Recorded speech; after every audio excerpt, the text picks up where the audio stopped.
Hello, I'm Laura Jarvis with Rainbow Gardens Nursery, and right now we're going to talk about how to apply nematodes. What the heck are nematodes? Well, this is a beneficial, and nobody knows how to apply them. I didn't when I first started, so this is really cool. Believe it or not, there is a teeny little smudge on each side of this sponge, and we're going to get a gallon of water. I like to use old pickle jars. They have a nice wide open lid.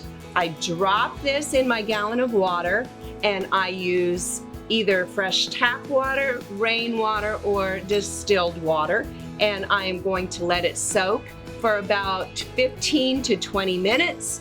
And then I'm going to kind of squeeze that out, and all these little teeny tiny little microscopic nematodes are going to be released into the water solution.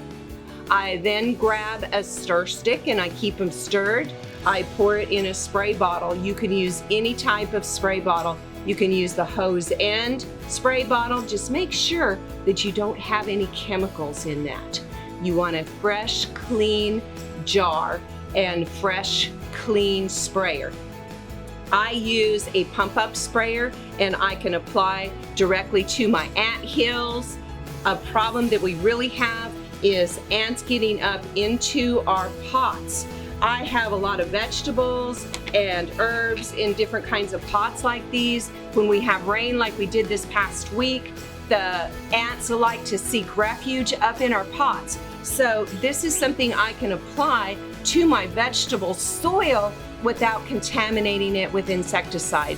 And believe me, it takes about 2 weeks to work, but it works very, very well. So I encourage you to try this the next time you need to get rid of ants, especially in your vegetable areas.